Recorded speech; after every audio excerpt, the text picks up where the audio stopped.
আসসালামু আলাইকুম ওয়া রাহমাতুল্লাহ। কোনো ব্যক্তি যদি চায় যে তার জীবনের সব গুনাহগুলো আল্লাহ তাআলা ক্ষমা করে দিক, তাহলে সে যেন এই 7টি ইস্তেগফার সম্পর্কিত দোয়া সব সময় বেশি বেশি পরিমাণে পাঠ করে।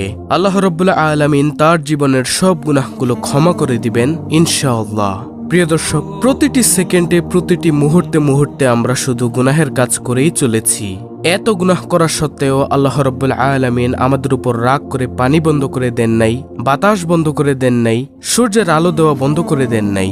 আল্লাহ রাব্বুল আলামিন এখনো আমাদেরকে মায়ার নজরে বারবার শুধু রহমতের দরজা দিয়ে ডাকতে থাকে, ও আমার বান্দা বান্দিরা, এত গুনাহের কাজ তুমি করে ফেলেছ, শোনো, এই গুনাহ নিয়ে যদি কবরের জিন্দেগিতে আসো তাহলে তোমাকে কঠিন শাস্তি ভোগ করতে হবে। শোনো হে আমার আদরের বান্দাবান্দিরা, আমি আল্লাহ চাই না যে তোমরা কেউ জাহান্নামে যাও, তাই আমি আল্লাহ তাআলা বারবার এখনো তোমাদেরকে ডাকছি। এখনো সময় আছে ওই গুনাহের কাছ থেকে ফিরে আসো। আমি মহান মালিকের কাছেই তওবা করার মতো তওবা করো। তওবা করতে দেরি হবে, আমি আল্লাহ তাআলা তোমাদের সব গুনাহগুলো ক্ষমা করতে দেরি করব না। সুবহানাল্লাহ। শোনো, তোমাদের পূর্ববর্তী জামানায় বহু বড় বড় পাপীকে আমি আল্লাহ তাআলা ক্ষমা করেছি।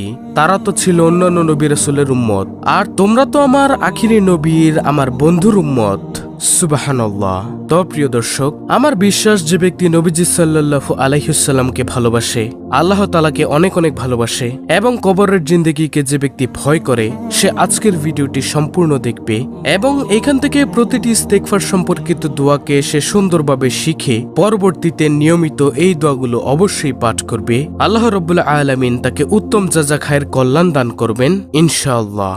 প্রিয় দর্শক, আজকের ভিডিওতে মূলত 7টি ইস্তেগফার নিয়ে আলোচনা করব ইনশাআল্লাহ, যেই ইস্তেগফারগুলো পাঠ করে আপনি আল্লাহর কাছ থেকে ক্ষমা পেতে পারেন।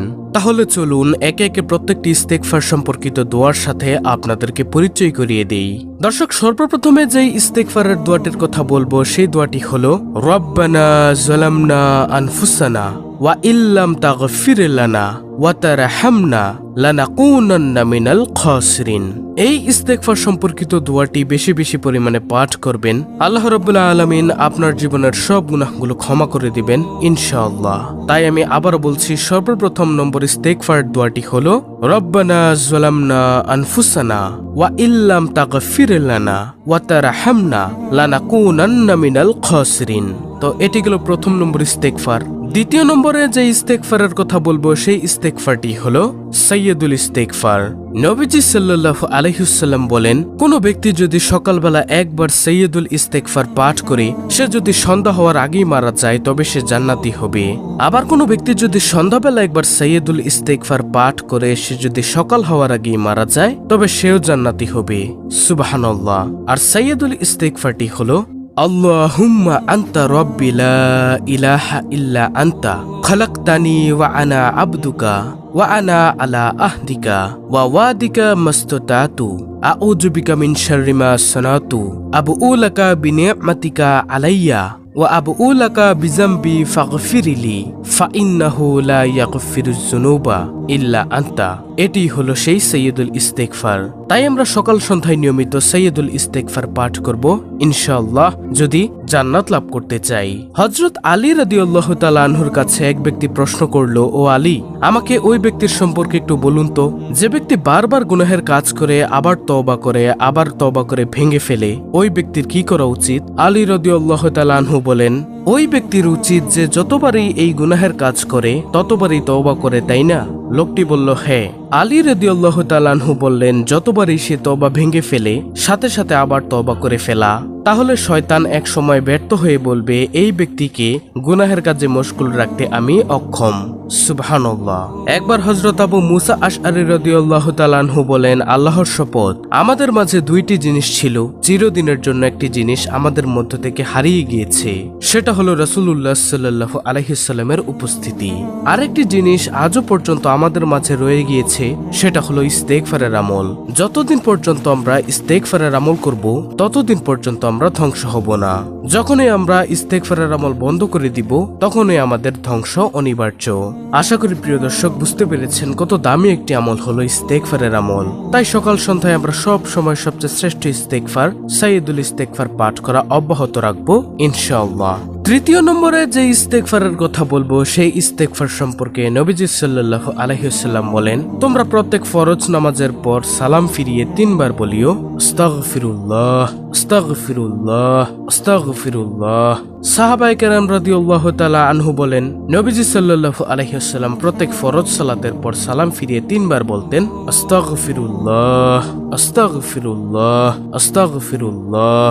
আমরা যদি নবীজিকে অনুকরণ করতে চাই তাহলে প্রত্যেক ফরজ সালাতের পর সালাম ফিরিয়ে 3 বার বলবো, আস্তাগফিরুল্লাহ।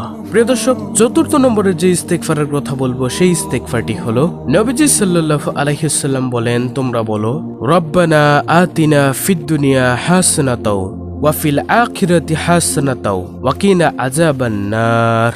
আমাদের আদি পিতা হযরত আদম আলাইহিসসালাম ও আম্মাজান হাওয়া আলাইহিসসালাম দুনিয়ায় থাকাকালীন অবস্থায় তারা বেশি বেশি পরিমাণে বলেছে, রব্বানা আতিনা ফিদ দুনিয়া হাসানাতাও ওয়া ফিল আখিরাতি হাসানাতাও ওয়া কিনা আযাবান নার।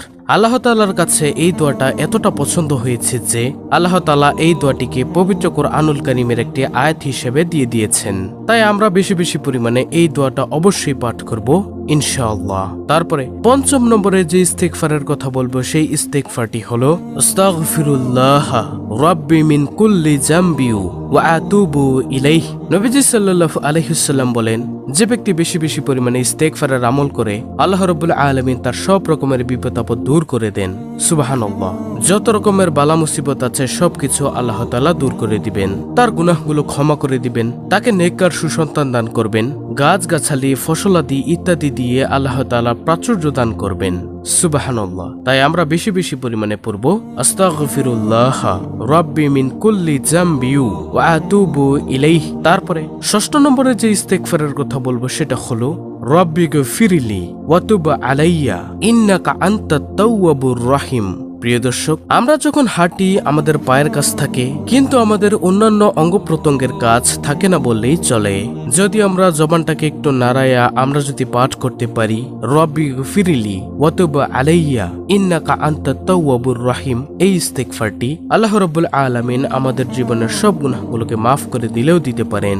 যেমনই ভাবে আল্লাহ তাআলা পূর্ববর্তী জামানায় বহু বড় বড় পাপীকে ক্ষমা করে দিয়েছিলেন, আমাদেরকেও আল্লাহ তাআলা ক্ষমা করে দিবেন ইনশাআল্লাহ। তাই আমরা জবানটাকে একটু নাড়া দিয়ে আমরা পাঠ করব, রব্বি গফিরলি ওয়া তুব আলাইয়া ইন্নাকা আনতাত তাওয়াবুর রহিম।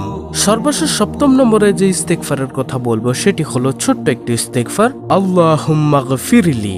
প্রিয় দর্শক, এই ইস্তেগফারটিও জবানে জারি রাখবো সব সময় ইনশাআল্লাহ।